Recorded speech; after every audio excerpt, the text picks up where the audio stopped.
গল্প পাঠকে আপনাদের সকলকে স্বাগত জানাই। আমাদের আজকের নিবেদন স্নেহা বণিকের লেখা গল্প সেই রাতের ঘটনা। শুরু করছি আমাদের আজকের নিবেদন সেই রাতের ঘটনা।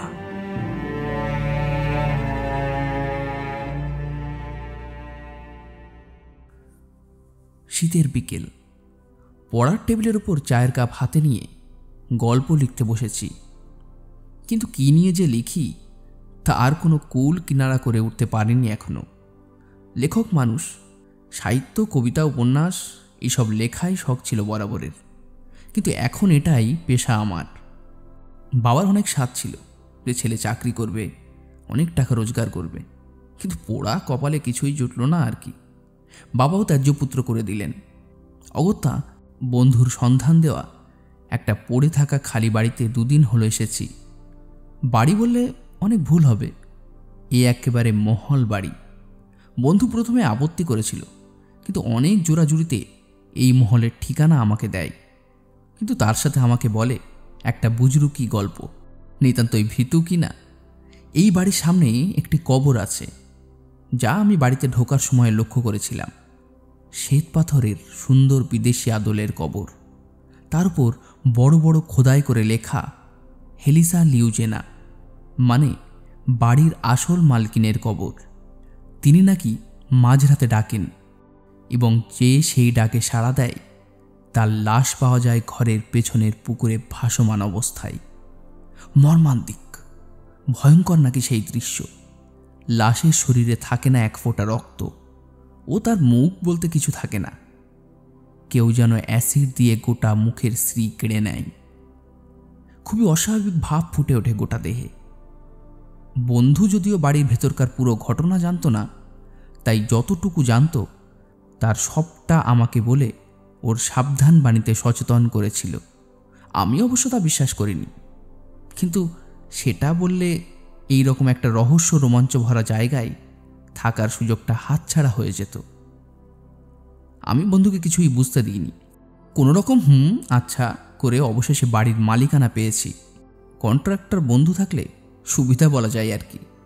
যদিও বাড়ির ভেতরে তেমন কিছু নেই, ব্রিটিশ আমলের বাড়ি, সেই বলতে পুরনো কয়েকটা আসবাবপত্র, একটা অয়েল পেন্টিং, আর কিছু ভাঙা চড়া কাপ প্লেট, সঙ্গে পুরনো একটা ভ্যাপসা গন্ধ। আমার অন্নপ্রাশনের ভাত যে উঠে আসেনি, এই আমার বাবার ভাগ্য। অয়েল পেন্টিংয়ে সেই মহিলার ছবি যে নেই তা নয়, কিন্তু এই বাড়ির পরিচারক আমাকে সেই ছবি দেখতে দেয় না। একটা সাদা জীর্ণ মলিন কাপড়ে জড়ানো আছে। সেই ছবিখানা ঘরের প্রবেশদ্বারের ঠিক উল্টো দিকে।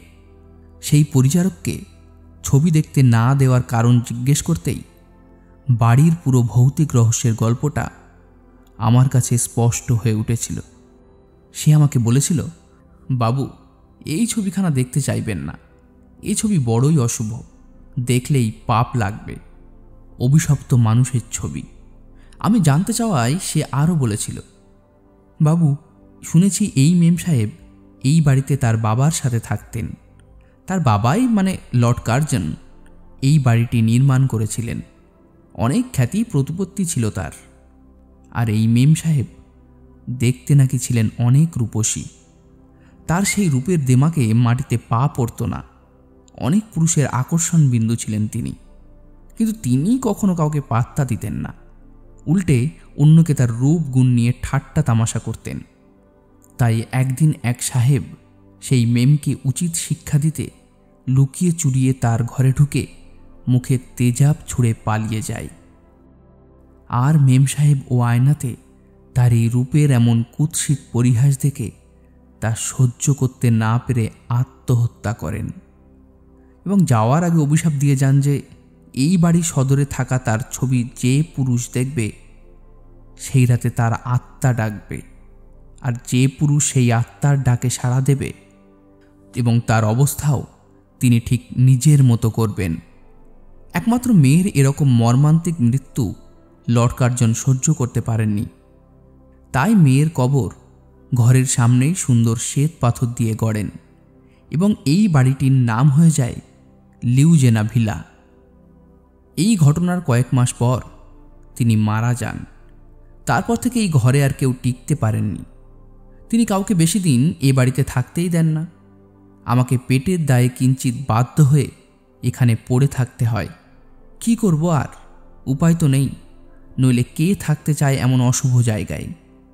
লোকে বলে এই ছবির মধ্যেই আত্মাটার বাস আছে। আপনার আগে যারা এই ছবি দেখেছে তারা আজ ইহলোকে বেঁচে নেই, তাই এই ছবি সাদা কাপড়ে মুড়ে রাখা আছে। আশ্চর্য ব্যাপার এই হলো, এই ছবিটি কেউই সদর দরজার মুখ থেকে এক চুল নাড়াতে পারেনি। আগুন দিয়ে জ্বালানোর অবধি চেষ্টা করা হয়েছে, কিন্তু এ পোড়ামুখো ছবির কিছুই ক্ষতি হয়নি। তাই বাধ্য হয়ে ওইখানেই রাখতে হয়েছে। আপনাকে আমি সাবধান করে দিচ্ছি, দয়া করে নিজের বিপদ ডেকে আনবেন না। সব জানার পর আমার প্রতিক্রিয়া কী ছিল তা আশা করছি একটু হলেও আপনারা আন্দাজ করতে পারছেন। তবে আমিও সেই নিয়ে আর বেশি মাথা ঘামাইনি। বুড়ো মানুষটার কথা শুনিনি, কি আর এসে যাবে। কিন্তু এখনও অবধি আমি সেরকম কিছু অনুভব করিনি, আর কোনো ডাকও শুনতে পাইনি।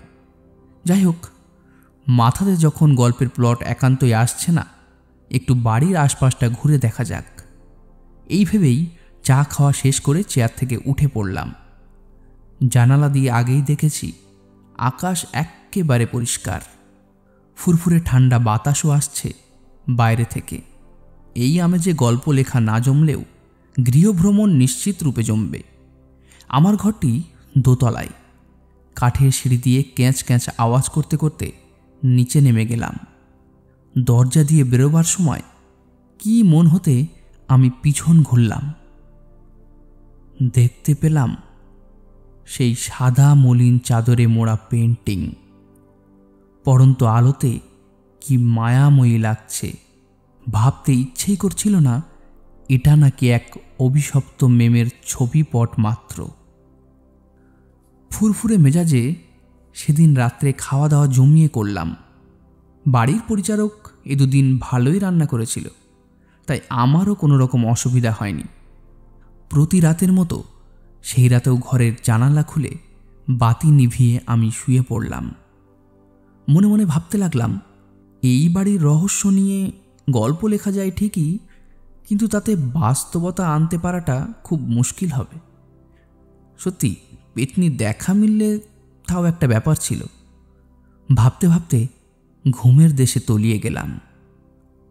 কিছু চিন্তা সকালের জন্য রাখা যাক। ঠিক তখনই মাথায় এলো একটা দারুণ ফন্দি। চড়াৎ করে উঠে বসলাম। ইস, এই বুদ্ধিটা এতক্ষণ মাথাতে আসেনি কেন? আমার বন্ধু, মহল পরিচারক সবাই ভীতু হলেও আমি এসবে ভয় পাই না। তবে আজ রাতে একটা পরীক্ষা করেই দেখা যাক কি হয়। আদেও কোনো মেম পেতনি আসে কিনা আমাকে মারতে। হাত ঘড়ি উঁচিয়ে দেখি সবে 11:30 বাজে। না, আর একটু অপেক্ষা করতে হবে। যদি কপাল ঠুকে ভূতের দেখা পাই তবে তো কেল্লা ফতে। এমন ভূতের গল্প হিট হবেই হবে। তারপর আমাকে আর পায় কে? এসব আকাশকুসুম ভাবতে ভাবতে 12টা বেজে গেল। নিচের তলাতে শোনা গেল বড় সেগুন কাঠের তৈরি দেওয়াল ঘড়ির ঠং ঠং আওয়াজ। পরিচারক মশাই এতক্ষণ ঘুমিয়ে পড়েছে। ঘরে রাখা বাতি জ্বালিয়ে আস্তে আস্তে ঘরের দরজা খুলে আমি এগিয়ে গেলাম নিচের ঘরের সেই ছবিটার উদ্দেশ্যে। এই প্রথম আমার গা দিয়ে বয়ে চলেছে রহস্য রোমাঞ্চের এক শীতল শিহরণ।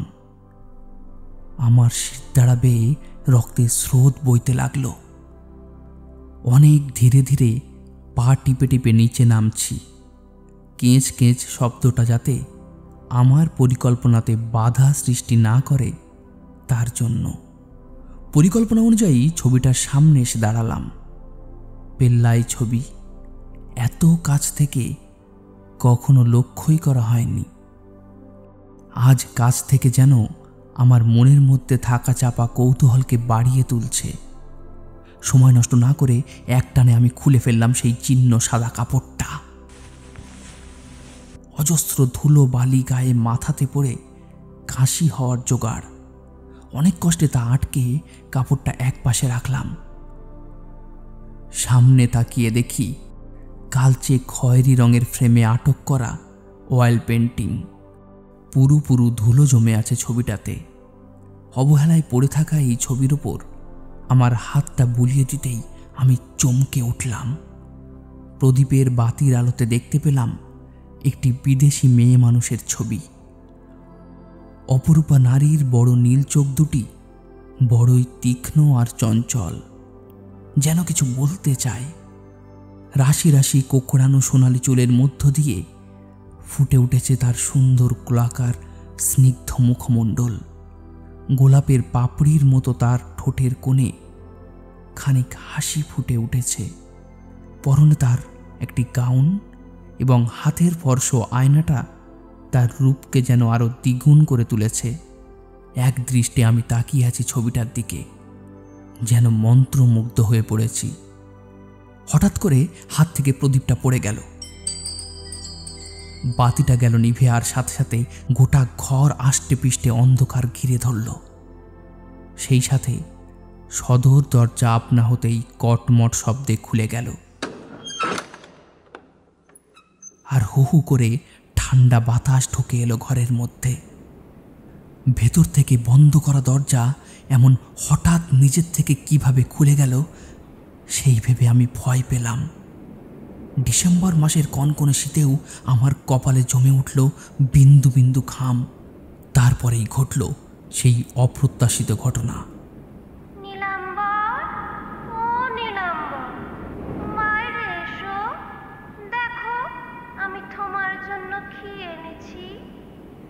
ভাঙা ভাঙা বিদেশি ভাষায় স্পষ্ট আমি শুনতে পাচ্ছি। আমার নাম ধরে ডাকছে এক বিদেশিনী। এত রাতে বিদেশি মেয়ে কোথা থেকে আসবে? তবে কি না না, এ কি করে সম্ভব? না না, আজকাল এসব আবার ভূত জাদুটনা এসব হয় নাকি?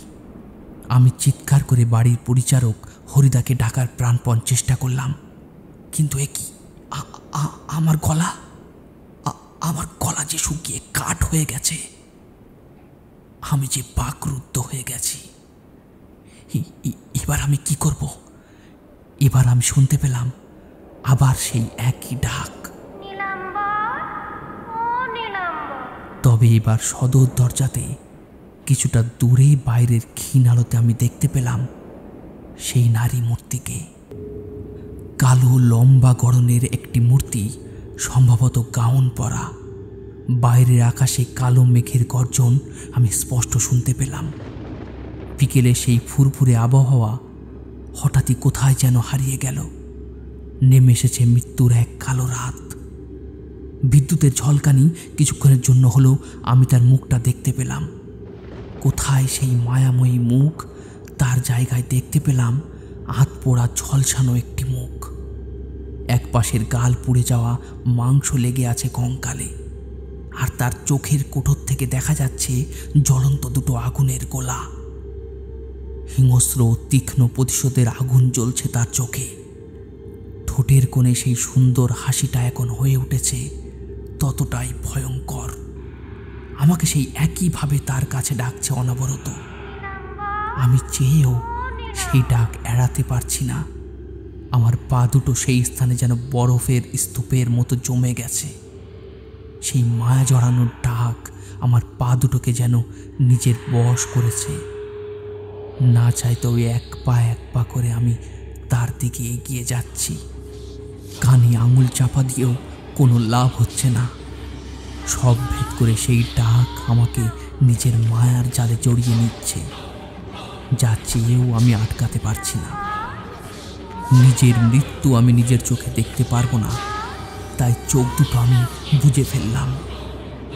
সিঁড়ির কাছাকাছি যাওয়ার আগেই পা পিছলে পড়ে আমি সেখানেই জ্ঞান হারালাম। ব্যাস, তারপর আমার আর কিছু মনে নেই। সকালে যখন উঠি তখন আমি আমার ঘরের বিছানাতে শুয়ে, পাশে হরিদা কাদো কাদো মুখে আমার দিকে চেয়ে আছে। ভেবেছে আমি বোধহয় মরেই গেছি। আমাকে চোখ মেলতে দেখে সে হাউমাউ করে কাঁদতে শুরু করলো। তারপর একটু রেগে গিয়ে বলল, আপনাকে আমি বারবার বারণ করেছিলাম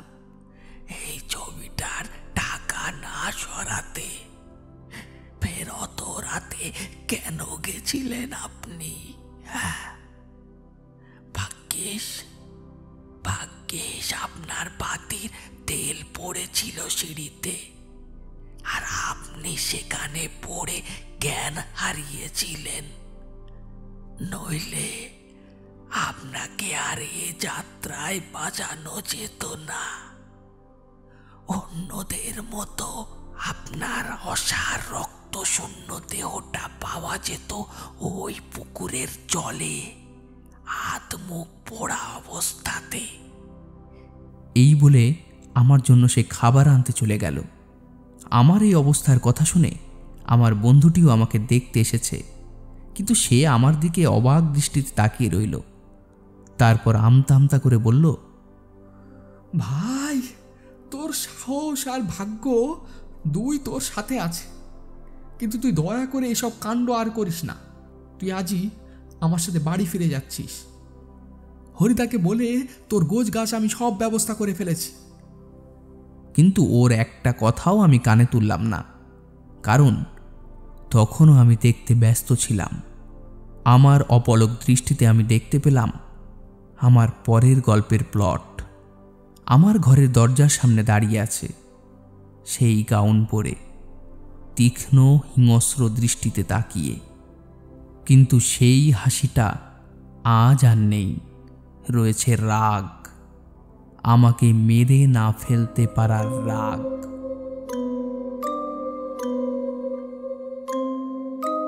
এতক্ষণ আপনারা শুনছিলেন স্নেহা বণিকের লেখা গল্প সেই রাতের ঘটনা। গল্পটি আপনাদের কেমন লাগলো আমাদেরকে জানাতে ভুলবেন না। গল্পটি ভালো লাগলে ভিডিওটি লাইক করে চ্যানেলটি সাবস্ক্রাইব করে আমাদের সঙ্গে যুক্ত থাকবেন। সবাই খুব ভালো থাকবেন। ধন্যবাদ।